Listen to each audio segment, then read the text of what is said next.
جن کی جڑیں سونے کی شاہیں اور پتے زمرد کے تھے۔ شہر کے دکانوں اور دیواروں کو مشک و زعفران، عنبر و گلاب سے خوشبودار کیا گیا۔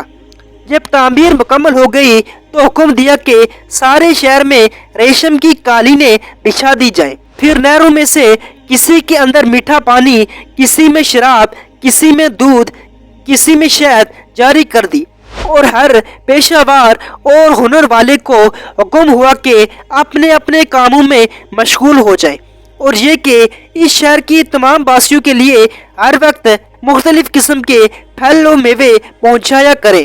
ناظرین، تقریباً 12 سال کی مدت میں یہ شہر جب اس سجاوٹ کے ساتھ تیار ہو گیا، تمام امراء اور ارکان دولت کو حکم دیا کہ سب اس میں آباد ہو جائیں۔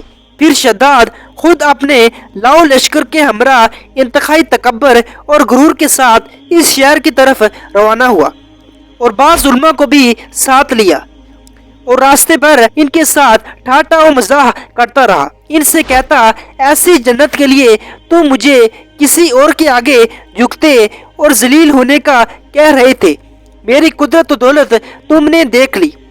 اس کے بعد جب وہ قریب پہنچا تو تمام شہر والے اس کے استقبال کے لیے شہر کے دروازے کے باہر آ گئے۔ اس ناز و ادا سے چلتے ہوئے جب شہر کے دروازے پر پہنچا تو روایت ہے کہ ابھی اس نے گھوڑے کی رکاب سے ایک پاؤں نکال کر دروازے کی چوکھٹ پر رکھا ہی تھا کہ اس نے وہاں پہلے سے ایک اجنبی شخص کو کھڑے ہوئے دیکھا۔ اس نے پوچھا، تو کون ہے؟ اس نے کہا، میں ملک الموت ہوں۔ پوچھا، کیوں آئے ہو؟ اس نے کہا، تیری جان لینے۔ شداد نے کہا، مجھ کو اتنی مہلت دے کہ میں اپنی بنائی ہوئی جنت کو تو دیکھ لوں۔ جواب ملا، مجھ کو حکم نہیں۔ پھر اس نے کہا، چلو اس قدر ہی فرصت دے دو کہ گھوڑے پر سے اتر آؤں۔ جواب ملا، اس کی بھی اجازت نہیں۔ اس کے بعد شداد کا ایک پاؤں رکاب اور دوسرا پاؤں چوکھٹ پر ہی تھا کہ ملک الموت نے اس کی روح قبض کر لی۔ پھر حضرت جبرائیل علیہ السلام نے بڑے زور سے ایک ہولناک چیخ ماری۔ اس وقت تمام شہر اپنی عالی و شان سجاوٹوں کے ایسے زمین میں سمایا کہ اس کا نام و نشان تک باقی نہ رہا۔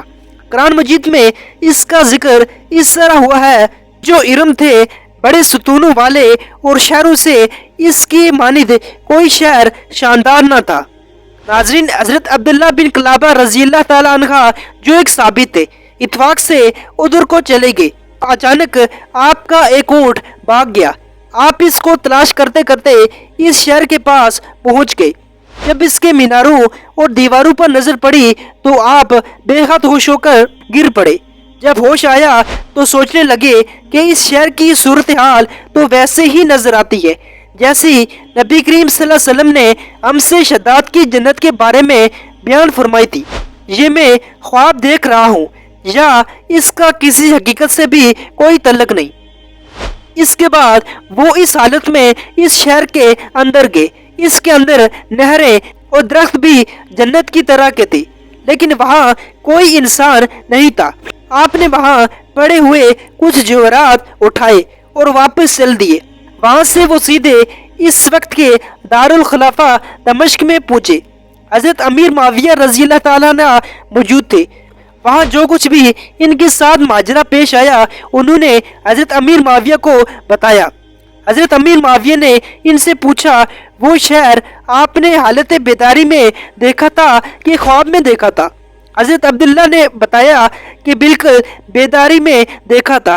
پھر اس کی ساری نشانیاں بتائی کہ وہ عدن کے پہاڑ کی فلاں جانب اتنے فاصلے پر ہے، ایک طرف فلاں درخت اور دوسری طرف ایسا کنواں ہے، اور یہ جوہرات اور یاقوت نشانی کے طور پر اٹھا لایا ہوں۔ حضرت امیر معاویہ یہ ماجرا سننے کے بعد نہایت حیران ہوئے۔ پھر اہل علم حضرات سے اس بارے میں معلوم حاصل کی گئی کہ کیا واقعی دنیا میں ایسا شہر بھی کبھی بسایا گیا تھا جس کی اینٹیں سونے اور چاندی کی ہوں۔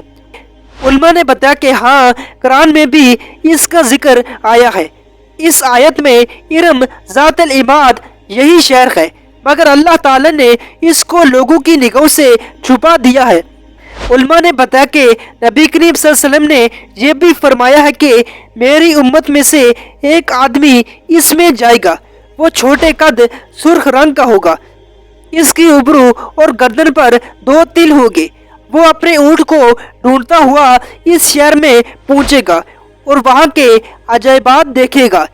جب حضرت معاویہ نے یہ ساری نشانیاں حضرت عبداللہ بن کلبہ رضی اللہ تعالیٰ میں دیکھی تو فرمایا واللہ یہ وہی شخص ہے۔